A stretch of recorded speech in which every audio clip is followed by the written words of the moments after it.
As a voiceover artist, we want to get in the habit of producing our own audio. And when we get into learning about audio production, some of the first things that we're learning about is normalization, equalization, and compression. They all do different things. They all help your audio in different ways. Now, I already have a video that I went over talking about EQ and how that helps.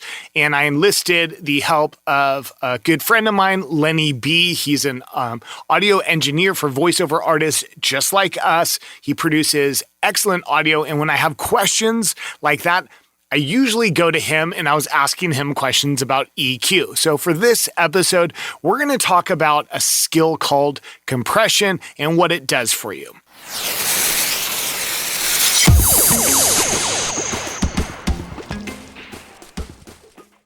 My name is Brian from Ridgeback Productions, and I help beginning voiceover artists grow their business and generate income. And one of the ways that I do that is through helping voiceover artists just like you with your audio production and your Fiverr gigs. And I do consultations. I do all kinds of things. In fact, I just got an email earlier today and it said, thank you very much, Brian. Appreciate the Fiverr review. Within a week's time, I am already receiving orders. In fact, I got my first 5-star review. Thank you very much. And that makes my heart feel good. I love doing that. I love helping people. If you are interested in working with me, feel free to reach down into the link description below or the description of the video below. And there's a link to seeing how we can work together. You send me some information and I'll review your Fiverr gig for you, just like I did for Betty. Okay, so what we have here is we're going to be talking about compression, and compression is a tricky thing. So when we record, we have our audio waves, okay? So they go up and down, and every once in a while, we have an audio wave that will poke up really high. That is called a transient. So a question that I was asked is, if we're looking at an audio wave and you see lots of transients, does that mean that you need compression? So what I went to was Lenny B. I got on with Lenny B and I asked Lenny, what is compression? And if you see transients, does that mean that you need compression? Here's his answer. I don't necessarily believe that having transients, because that's going to be in any kind of an audio recording file, because there's difference between the loudest and the quietest.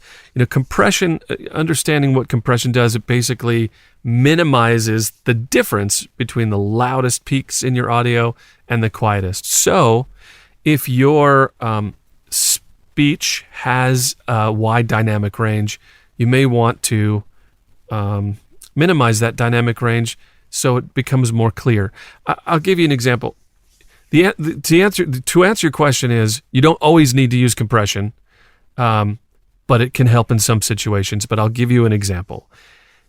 The idea is, when you're doing voiceover, and as an audio engineer, this is my vector, this is my direction, this is the reason why I do something, is you want to make the biggest and strongest emotional connection as a voiceover artist with the listener. So if that means some of the words are loud and some of the phrases and passages are very quiet in your presentation, by reducing that difference and making the quieter stuff just as loud and the louder stuff maybe not as loud, by reducing that dynamic range, if that could help you tell the story and have the story absorbed better, then yes, you want to use compression. So it's really, compression is a tool. You don't always have to use it, but it's a tool that gives the listener more capability to hear all the detail, if there's a wide range of detail in the audio. Does that make sense?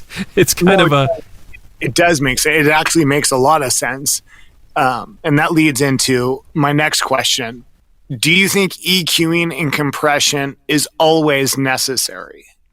Like, does good audio, it's always EQ'd, it's always compressed? Or if I'm a beginning voiceover talent and I'm just starting to get the hang of my editing, I'm getting faster at it, I can get out my breaths quicker, I can shorten and take out pauses, so now it's starting to sound fluid.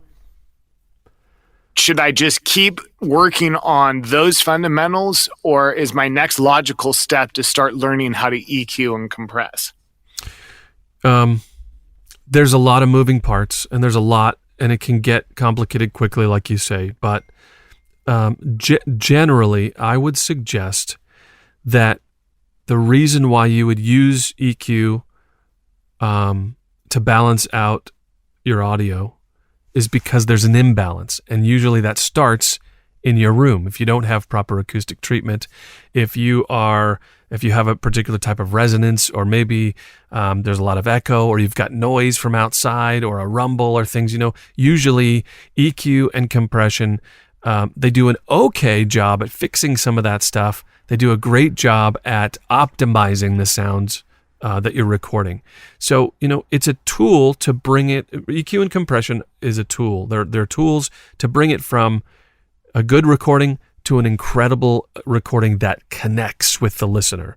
So that's when you would use it. So if you're having problems in the beginning as a voiceover artist, there's a lot of things that can play into your sound, but it all starts in the room. I will say that you don't need an incredibly expensive microphone or other equipment to get really good sounding audio. I will tell you though, you have to have good room treatment, and you have to be recording in a well-treated recording space that's quiet to get good audio. So really the level one is the room. You want to make sure that you've got a good sounding room with minimal noise and minimal reflections. Then the EQ and the compression is added after that to get it even to the next level. Huge thanks for Lenny for joining in today and helping me out. Compression's a tricky thing. EQ's a tricky thing. If you're learning how to do it, I strongly urge you to just practice. Just get in there and explore on your own to figure it out.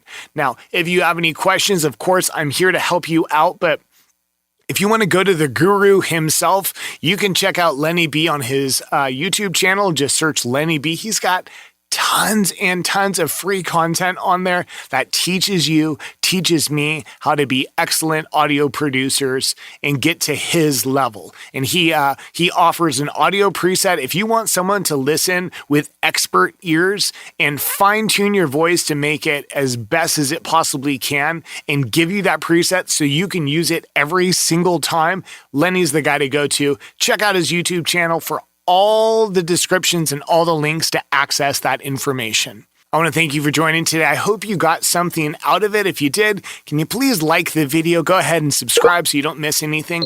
Now, the truth is, my ego doesn't really need the likes and the subscriptions. However, what it does do is it plays to the YouTube algorithm so that other voiceover artists just like you can see these videos and get the help that they need and the help that they want, just like you're getting right now. Thanks for joining today, and remember, if you want some one-on-one help, I'm here for you. Check out the link in the description below. See ya.